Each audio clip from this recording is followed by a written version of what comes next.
Hey, it's Eric G from Around the House. If you want flavor, ignite the summer, master the heat. Inspired by Southern grilling traditions, Monument Grills brings backyard barbecue to a whole new level with the powerful E605. It preheats to 500 degrees in just 3 minutes. 5-burner infrared power up to 89,000 BTUs. Dual fuel ready, Bluetooth smart controls, and eco-friendly LED touch panel. Solid stainless build, legendary performance, unforgettable flavor. Grill like a pro? Visit monumentgrills.com. That's monumentgrills.com, because this summer, you're not just grilling, you're mastering the heat.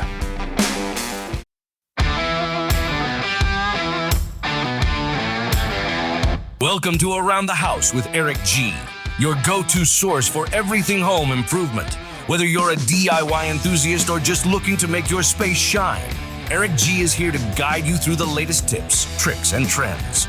Coming up in this week's second hour of the show, happy 4th of July weekend. In this best of episode, Eric G sits down with Fred from the Insurance Institute for Business and Home Safety and talk wildfires and hurricane season. Yeah, for sure. And we have studied how buildings interact, particularly with high winds and rain, for a long time. Over 3 decades now, IBHS has been studying the performance of different types of building systems and how they perform in high winds and severe rain. We have a one-of-a-kind research facility located in South Carolina. So grab your toolbox, put on your thinking cap, and let's get to work right here on Around the House with Eric G. This hour is brought to you by our friends at Monument Grills. If you are barbecuing this weekend on that old grill and wish you had something a bit nicer, head to monumentgrills.com to up your barbecue game. Welcome to the Around the House show. This is where we help you get the most out of your home through information and education. Thanks for joining us today. This is probably going to be one of our most important episodes of the year as far as I'm concerned, because our weather has been crazy. I don't care where you're located in the U.S. One day it seems like you've got 60 degrees in the wintertime, and the next day it's 18 and snowing. And it is doing some damage to our homes, and I'm still picking up around my place from the last one. We have Fred Malik from the Insurance Institute for Business and Home Safety, but they've got this amazing program called Fortified Home. Welcome to Around the House, brother. Hey, Eric. Thanks, man. Appreciate it. Man, I love what you guys are doing, and me being a Pacific Northwest native, I'm as good as the bubble I'm in. And when I was out in Florida at the Southeastern Building Conference down there, I was shocked to really dive in and understand what Gulf states and those guys are doing down there to build for weather. And it's something I know in the Pacific Northwest we got to do a lot better of. Yeah, you guys have had the atmospheric river out there this whole week. Strong winds, torrential rains. I bet you that's opening a few people's eyes that, hey, maybe we've got to pay attention to this stuff just like some of these other folks do. Yeah, in the month of January, great example. We had basically a frozen hurricane come in here into the Pacific Northwest. We had a couple days of 18-degree weather, which is super cold for us.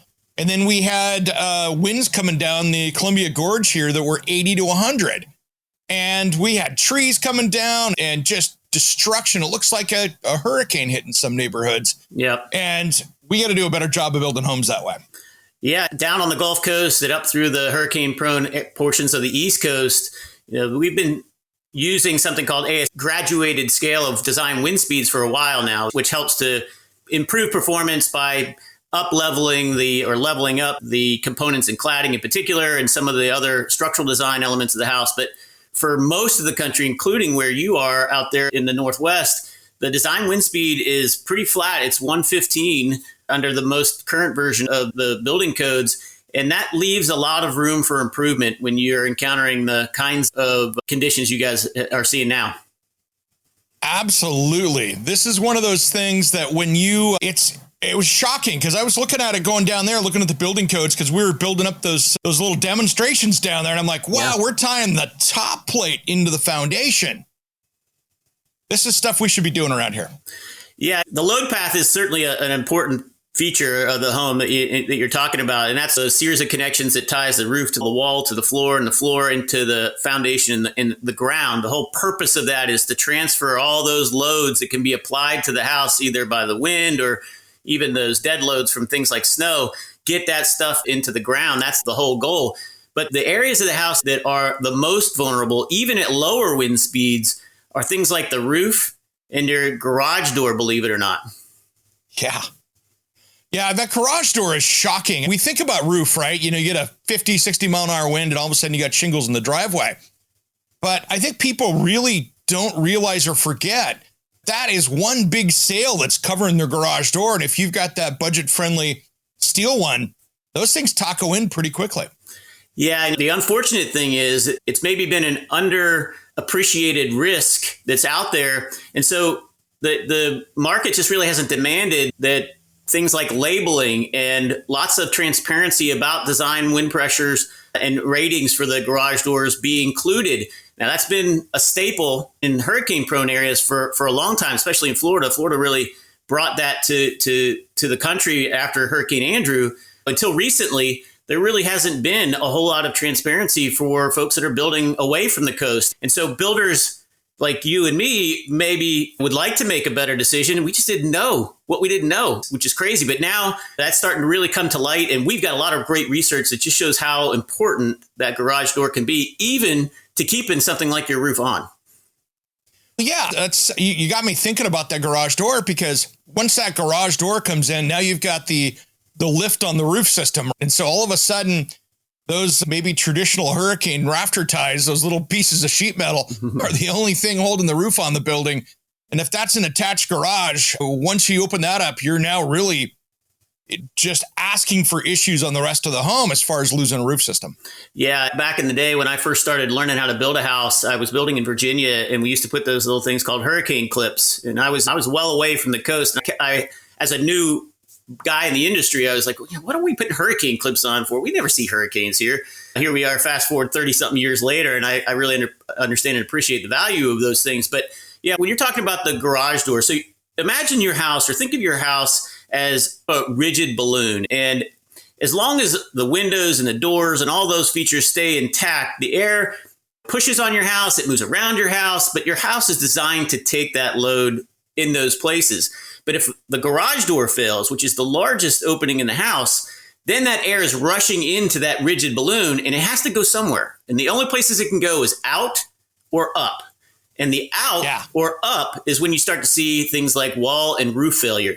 There's a interesting statistic that just really puts a fine point on this, that in places like Joplin, Moore, or even in Florida with some older buildings stopped during Hurricane Ian, if you had a garage door that stayed intact during those really severe events, 90% of the homes that had garage doors that stayed intact did not have structural roof damage.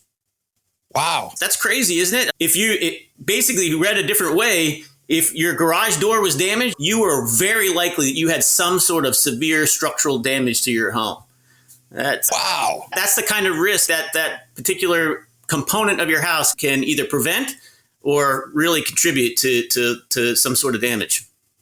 And that is one of hundreds of materials in your house that you're depending on to hold that structure together. Yeah, exactly. And you're really, if you're a homeowner, you're really counting on the building contractor and the code officials in your location to make sure that you got the right stuff there. And the knowledge needs to get transferred from the coast to the inland locations and out there to the Pacific Northwest. You think about it, just as a homeowner, you're out there, you're like, hey, my garage door is ugly. It's an old one. I'm going to go put one on. You go out and get prices for it. And you're just talking to garage doors installers. You're not talking to code enforcement. You're not getting permits, right?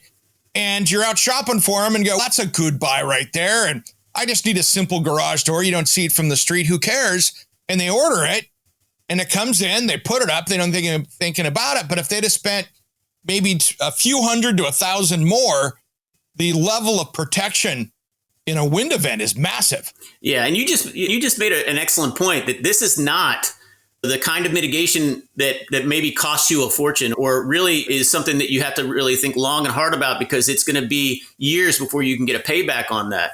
That's a relatively simple and affordable thing to do to upgrade your door. And again, as a homeowner, an uninformed homeowner at one point when I was a new guy in the business, now as a well-informed homeowner and a builder, most of my clients paid attention to the color of the door, and the style of the door.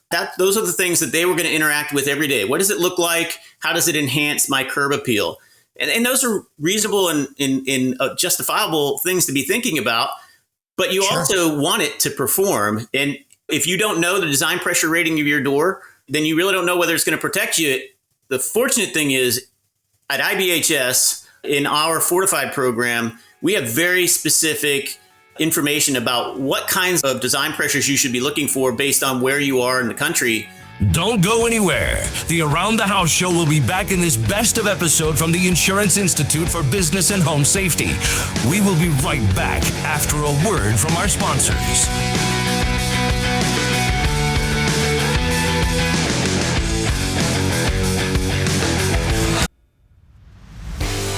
Hey, it's Eric G from Around the House. If you want flavor, ignite the summer, master the heat. Inspired by Southern grilling traditions, Monument Grills brings backyard barbecue to a whole new level with the powerful E605. It preheats to 500 degrees in just 3 minutes. 5-burner infrared power up to 89,000 BTUs. Dual fuel ready, Bluetooth smart controls, and eco-friendly LED touch panel. Solid stainless build, legendary performance, unforgettable flavor. Grill like a pro? Visit monumentgrills.com. That's monumentgrills.com, because this summer, you're not just grilling, you're mastering the heat. Hey, it's producer Jim here, and Eric G has no idea I'm doing this. When you sign up for the Around the House Insider, you're not just getting early access to the weekend show, exclusive extended episodes, the full back catalog, and a direct line to Eric himself. I'm throwing in 2 Around the House stickers on me, just for signing up. But don't wait, this is only while supplies last. It's just $4 a month. Head to aroundthehouseonline.com or click the link in the show notes. Shush! Don't tell Eric.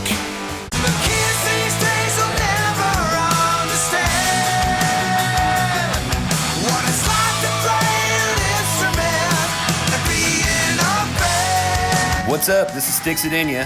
And Satchel from Steel Panther. And you are listening to Around the House with Eric G. Yeah. We love Eric G, and you should too. This hour is brought to you by our friends at Monument Grills. Head to monumentgrills.com to up your barbecue game. Welcome back to the Around the House show, where we give you more information about your home every single week. Thanks for joining us. Well, we've been having a great conversation here with Fred Malik from IBHS. These guys do such a great job of testing products on the exterior of our home so we can make it through a hurricane, a windstorm, a tornado, a wildfire.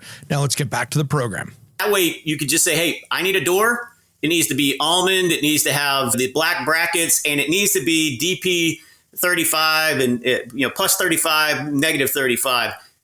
That's critical information that now your supplier can get you a door that meets those parameters. Yeah, that is smart, but you think about it. I don't think there's any place in the country that is not susceptible to a wind event. We have our windstorms here. You got the Santa Ana winds that happen in California. You've got everything from tornadoes and windstorms across the Midwest, nor'easters. It's basically something that every homeowner should be taking a peek at, because I bet you there's not a house out there that goes, oh, we don't ever get wind. Yeah, certainly not. But it is one of those things that's underappreciated, because last year, 2023, there were 19 severe storm weather events, each one of them causing $1 billion in damage or more. And when you hear that number, $1 billion in damage, that means homes like the ones you and I are living in. That's where the damage is happening. And just 19 storms caused over $19 billion worth of damage. And there was only one tropical cyclone last year. So that means that everywhere around the country is seeing these things. And unfortunately, as homeowners, we get complacent. But we need to recognize that a storm doesn't have to make national headlines to wreak havoc on your home or even your business. Yeah, it's huge. And it's funny, building materials are such a big part of this. You had mentioned roofing earlier. And again, it's like garage doors. People go, oh, that's beautiful. Oh, it's got a 30-year warranty. Let's go with that. I like the look of that. It'll be a nice upgrade to the house. But the wind resistance and hail damage resistance and all that other stuff sometimes doesn't come into that conversation. Yeah, for sure. And we have studied how buildings interact, particularly with high winds and rain, for a long time. Over 3 decades now, IBHS has been studying the performance of different types of building systems and how they perform in high winds and severe rain. We have a one-of-a-kind research facility located in South Carolina where we have full-size wind tunnel. We can put full-size houses in there, 105 fans. We can create Category 3 winds. We can create realistic hailstorms. We can create 8 inches of rain an hour. So we really are able to look at these systems and comprehensively understand them. And when we look at that and we say, where does the damage start and how does it escalate? The most vulnerable system in the house is your roof. Yeah, it's shocking. And it's one of those things that there are roof systems out there that are extremely durable. You just have to know which ones you're looking at to make that choice and have a roofer that's going to spend the time and walk you through why that's such a good system. Yeah, you either have to really be able to trust your roofer that they're gonna give you the best advice that's out there, and there's a lot of guys that are very conscientious, guys and gals that are very conscientious about that. Or you can look at something like Fortify, which lays out for you, here's all the things you really want your roofer to do.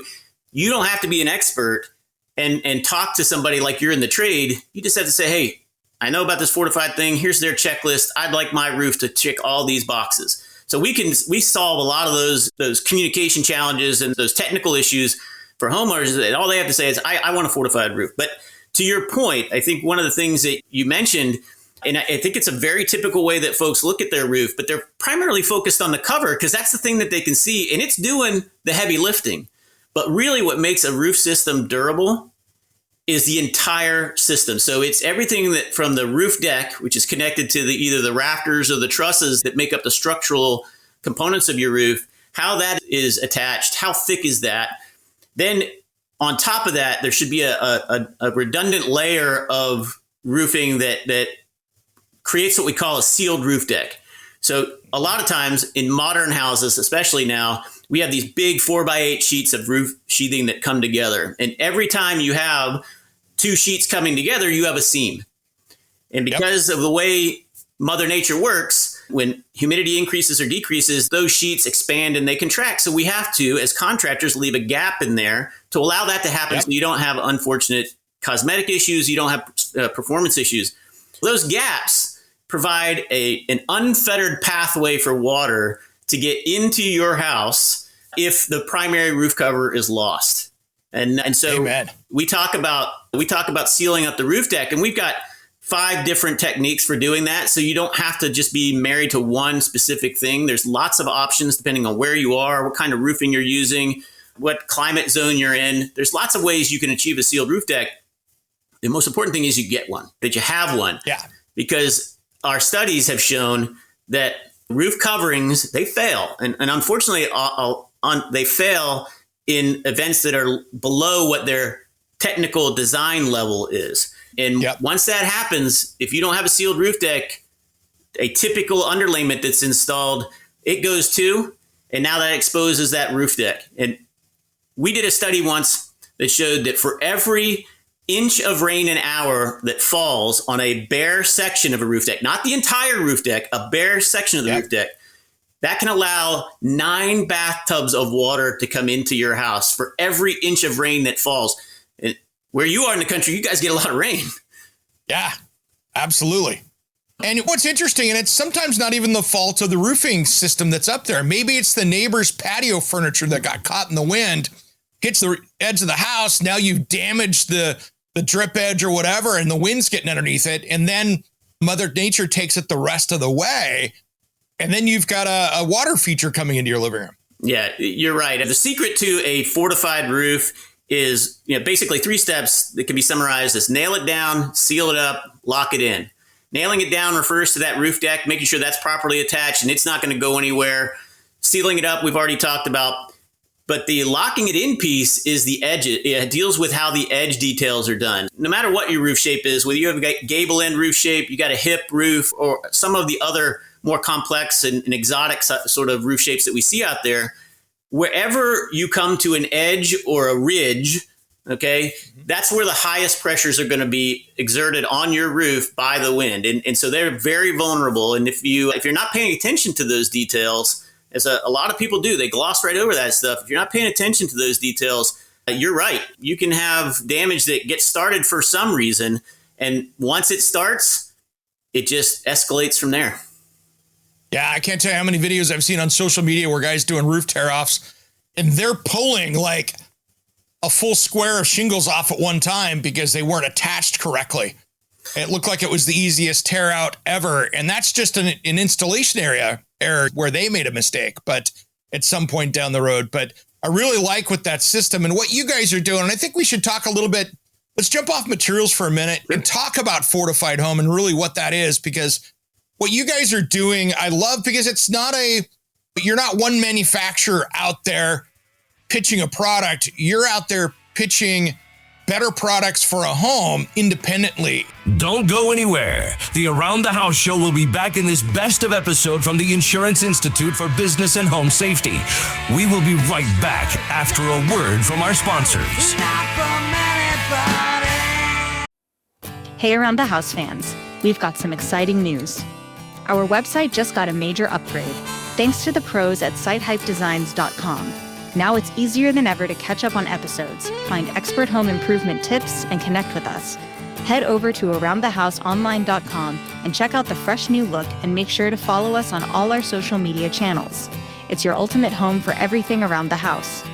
Built for homeowners, designed for you. Thanks for being a part of the Around the House show. If I could dream. Is your website losing you money instead of making it? Slow load times, outdated design, or a clunky mobile experience could be driving those customers away. At sitehypedesigns.com, we turn bad websites into high-performing, customer-winning machines. Our expert designers create sleek, fast, and SEO-optimized sites that don't just look good, they convert visitors into paying customers.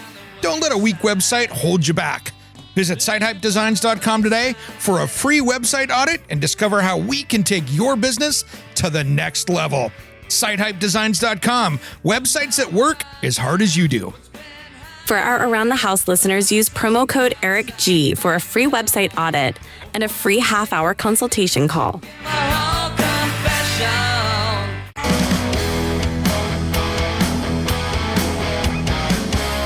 Hey, this is Ron Keel, the Metal Cowboy from Keel, the Ron Keel Band and Steeler. We are rocking Around the House with Eric G. This hour is brought to you by our friends at Monument Grills. Head to monumentgrills.com to up your barbecue game. Welcome back to the Around the House show. If you want more information about us, head over to aroundthehouseonline.com. Now let's get back to our conversation with Fred Malik. This is a conversation for every homeowner that they should pay attention to, because it's going to protect your investment.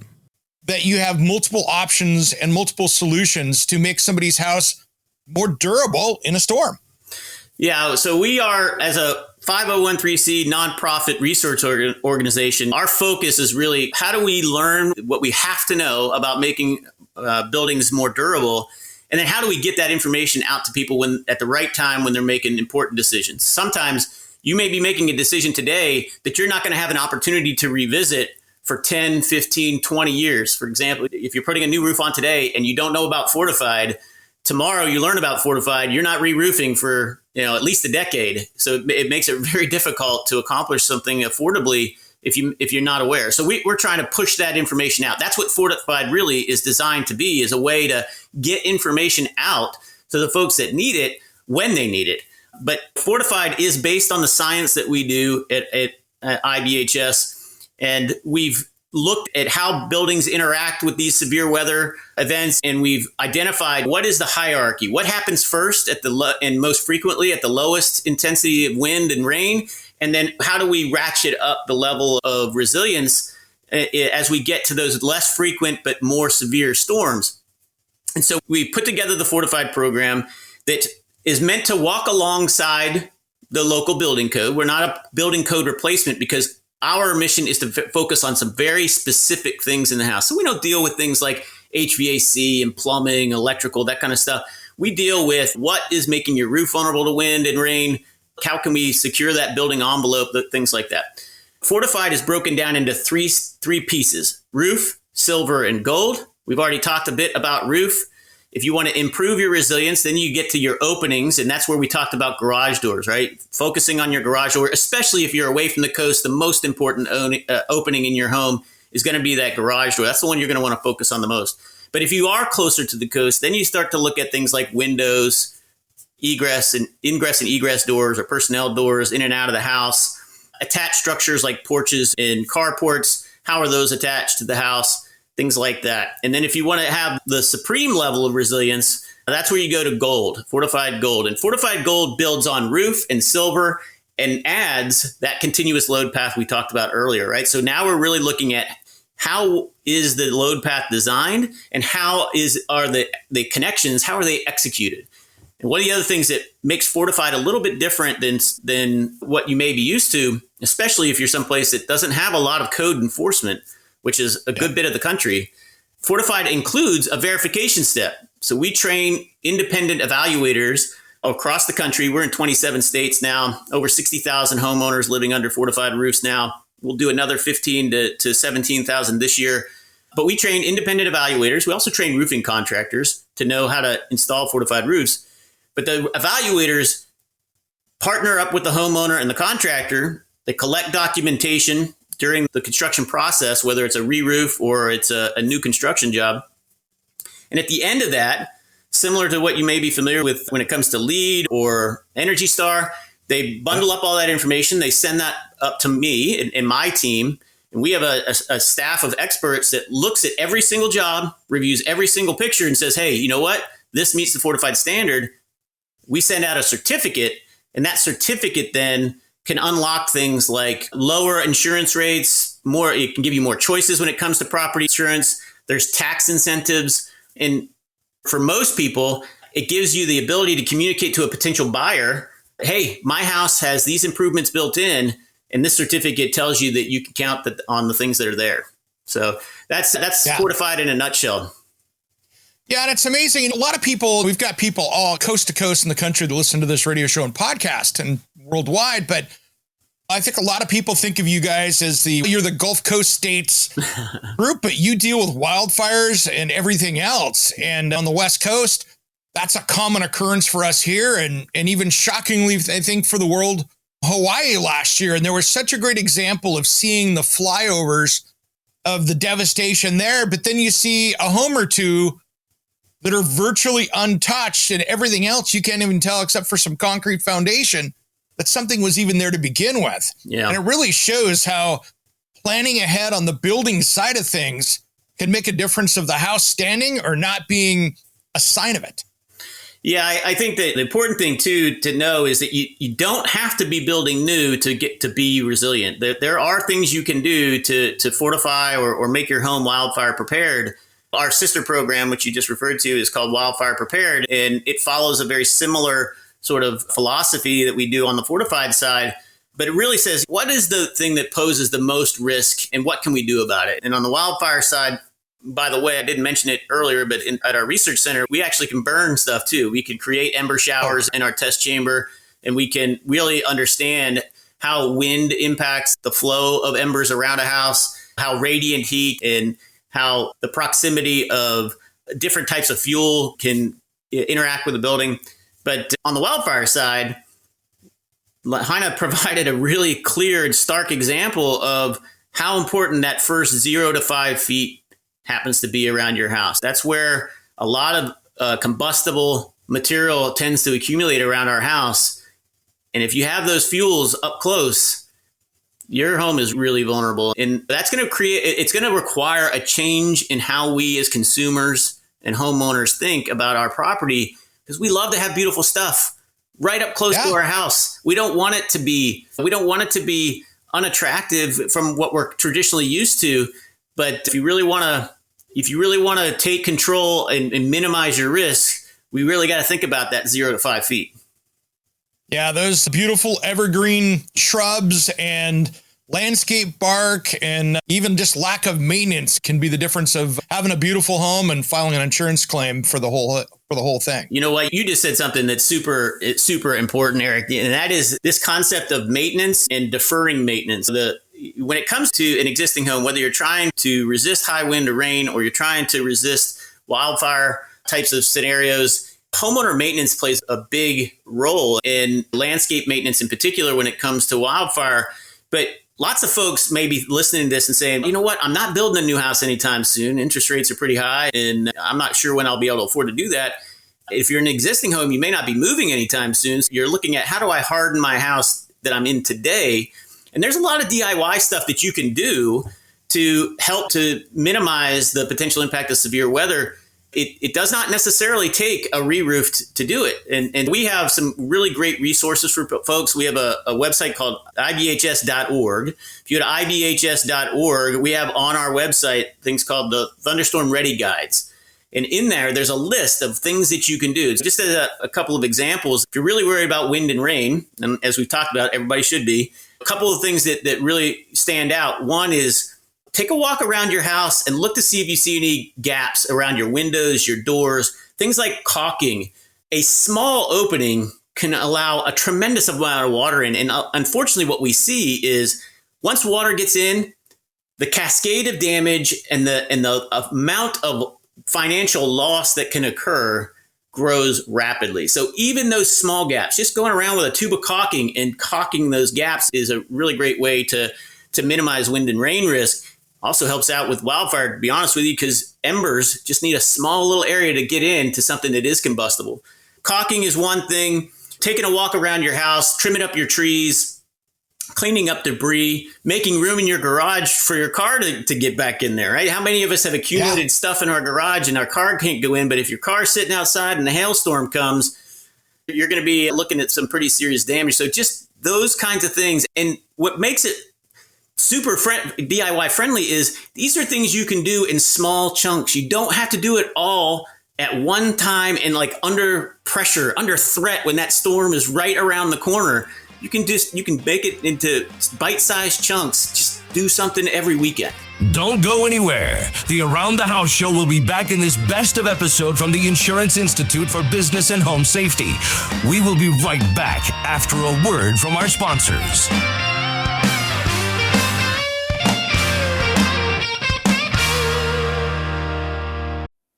Hey, Around the House fans, we've got some exciting news. Our website just got a major upgrade, thanks to the pros at sitehypedesigns.com. Now it's easier than ever to catch up on episodes, find expert home improvement tips, and connect with us. Head over to aroundthehouseonline.com and check out the fresh new look, and make sure to follow us on all our social media channels. It's your ultimate home for everything around the house. Built for homeowners, designed for you. Thanks for being a part of the Around the House show. Hey guys, it's producer Jim over at the Around the House show. Do you have an amazing product or service you want to expose to our audience? Head over to aroundthehouseonline.com and send us a message, and we can help you reach the smartest audience in home improvement. Head over to aroundthehouseonline.com and send us a message, and we can create a custom marketing program for you. Now let's get back to the show.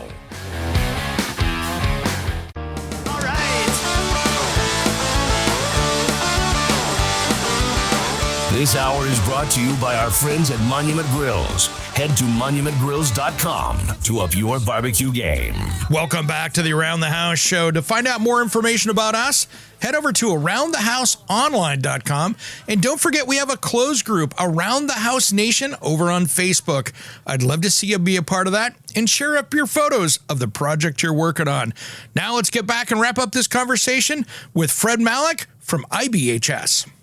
Obviously, property insurance has a place in the market, right? It has a role to play. And there are some risks that, when it comes to mitigation, the gap between what you're able to do and what may happen, insurance is there to take care of that. But we can really, as homeowners and consumers of insurance, we can really help out what we pay or what might be available to us by taking care of those smaller risks, right? Taking care of those things that most people take for granted, that some small things might happen, but enough of those small things occur over a wide enough area, and it ends up in $1 billion loss for a storm that didn't make any headlines. And that's the crazy part. So if we keep our focus on what are the things we can do then there's opportunities to help us with the risks that are maybe a little bit further, a little bit more comprehensive to deal with. But storm shelters, to your point, one of the things that is really encouraging to see, there's a lot of innovation going on in that space. There's a lot of ways that you can create storm shelters, either in a closet or in a garage or an exterior shelter. So people should definitely, if you happen to be in an area that's particularly prone to severe convective storms, which is the fancy word for storms that can spawn tornadoes, storm shelters are definitely something to strongly consider. Yeah, that's smart. And to highlight your point earlier of maintenance, I have 13 of those big trees in my yard. I didn't lose a single one of them, but I have an arborist out almost every year that walks through and takes a peek at stuff to make sure things are looking good. Yeah, I've got a dump trailer full of limbs, but that's an easy cleanup compared to severe damage like that. So my trees did well because I had a guy come out and look at them every year. Yeah, you can't, there is no substitute for preparedness and taking action to really understand, hey, do I have something I need to be worried about? And sometimes that means you got to get a professional. Now, look, that it's not always the case. Resilience can be affordable for everybody. And part of what we try to do through our science and through our programs is say, hey, when you are thinking about managing your risk and making your home or your business more resilient, here's the priorities that you should have. These are the things that you should be thinking about, because nobody wants to see somebody who's really focusing on preserving their economic capabilities, wasting their money on something that they just maybe shouldn't have to spend their money on that right now. If those dollars would have been better allocated if they could have focused on, say, their roof versus installing some sort of additional load path enhancement for a storm that they might not see for a decade versus one that they're going to see every single year. That's the other benefit of a program like Wildfire Prepared or Fortified is we've already done the hard work to say what should my priorities be, and then we stack them so that people know what to do. Yeah, one thing I wanted to talk about, and that's the great thing that we haven't really addressed too much, is windows. Because again, that's another big opening into your house, and it doesn't matter if you've got a West Coast windstorm or you're down on the Gulf Coast or you're up waiting for the nor'easter or even the hurricane going up the East Coast. These are important openings that, again, can lead to more damage. And I love what they've been doing in the Gulf Coast states as far as having very impact resistant windows. Yep. That'll, if something gets loose out there and hits the window, that you haven't just created a big freeway into your living room, for instance, with wind. There again, in the Gulf Coast, in particularly in places like Florida and places where the most modern codes are in force and being enforced, we've been looking at design pressures and impact rating for a long time. And why is design pressure important for a window? Again, when that wind is pressing against that window and rain is blowing against that window, the pressure that builds up on that window can force the water in. And so there are tests to help minimize that. It doesn't necessarily eliminate water getting in that way, but there are tests that say, hey, this has been pressure rated. And if you know what your design pressure rating should be because of the risk that you're likely to face, then you can ask specifically for those kinds of components. Same goes for doors. But those openings, one of the big things that really needs to be paid attention to is installation, right? You can have the best window in the world. You can have the best door in the world. I know I'm preaching to the choir, but when I go out and I look at these post-disaster scenarios, or even when I'm out on a sunny day and I'm walking through jobs that maybe aren't following Fortified or whatever, I see some really questionable installations and flashing. The concept of flashing, I don't know how we are still so far behind the curve. Lost on many. I'm telling you, but making sure that the openings get set correctly, making sure that you're layering your drainage plane, your house wrap, or whatever features that you're using to create that secondary drainage plane. And then there's so many great products in terms of flashing tapes that are out there that are specifically designed to be on the wall and in those window openings in particular. There's a lot of technology, a lot of innovation has happened in that space to make our jobs as builders way easier on that front. But what really it comes down to is the devil's in the details. You've got to pay attention to the details. Fred, it's funny when I tell people in the shopping for windows, they're like, okay, what should I look for? I said, one of the first questions I want you to ask your installer is what brand of flashing they're using. And I want to see there with the window specs in your contract that they're going to be following that brand's best practices on flashing that window correctly. Because I can't tell you how many times I'm walking the dog in the neighborhood and I'm like, wow, that's beautifully done. And then 4 houses down, I'm like, somebody missed flashing day. Yeah, no kidding. You hit another, really good point there. And that is manufacturers put a lot of time and energy into figuring out how to make sure their product will perform the function it's designed to perform. And they put out lots of details. And if you follow those details, you're going to get a great performing product in the majority of cases. So all the hard work of figuring out how do I install this product? It's all there. You just got to be able to be committed, right? You got to be intentional. And when we talk about resilience as a whole, as a building industry, we really have to be, in order for us to make the building environment and our building stock more resilient, we as building professionals need to be intentional. We have to make a conscious choice that we're not going to just follow the code, which is the legal limit, right? The minimum limit you can build to. But if we want to really deliver that shelter that's going to last a lifetime for our customer and potentially generationally, which over in Europe, we've seen that done for hundreds of years, generational housing. If we want to do that, we have to really be making decisions that are going to lead to preventing simple stuff like water intrusion. Fred, I want to say this just so people can really have it sink in, and you touched on it. I just want to make sure and put an exclamation point on the end of this. When I'm looking at windows, siding, and doors, and actually roofing, if I want to put that on there, 60% of the performance is in the person putting it in. There's a lot of truth to that in a lot of products. There are some products that have some built-in vulnerabilities, and we may have some more to say about that later this year. If you're listening to this show and you're interested in the kinds of things that we're talking about, keep an eye on ibhs.org, keep an eye on fortifiedhome.org, and we share all of our information for the most part for free. And we'll share some stuff later this year about what we were learning about different kinds of roofing materials and different expectations people might want to have. But yeah, more to come on that later.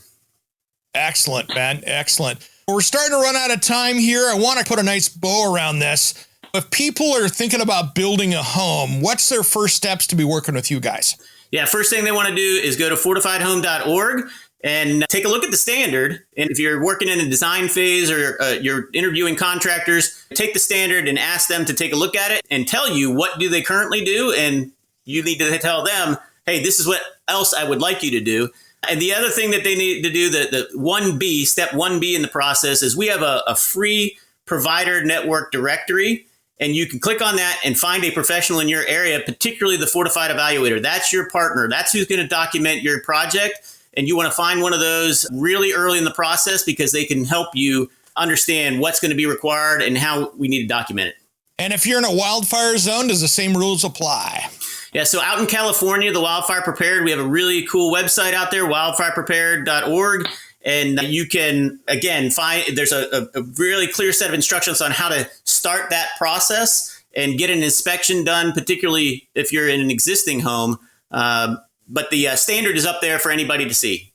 It's a free download. And that is awesome because it doesn't matter if you're taking on a small remodel project or building a new home. This is important stuff that can, one, save you a bunch of time and money and a little peace of mind along the way. Yeah, more than a little peace of mind. It can give you a lot of peace of mind. Absolutely.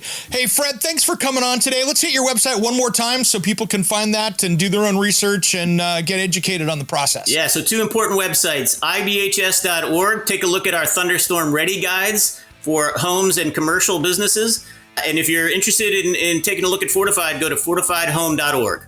Fred, thanks for coming on today, man. I appreciate what you guys are doing, and it's making a huge difference out there. Thanks, buddy. Appreciate the time and your audience here. All right, everybody, you've been listening to Around the House. To find out more, head to aroundthehouseonline.com. We will see you next week. Hey, it's Eric G. with Around the House. Are you looking to grow your business? Need a spokesperson for your company? Maybe an MC for an upcoming trade show, or maybe you want to up your game and shoot some promotional videos.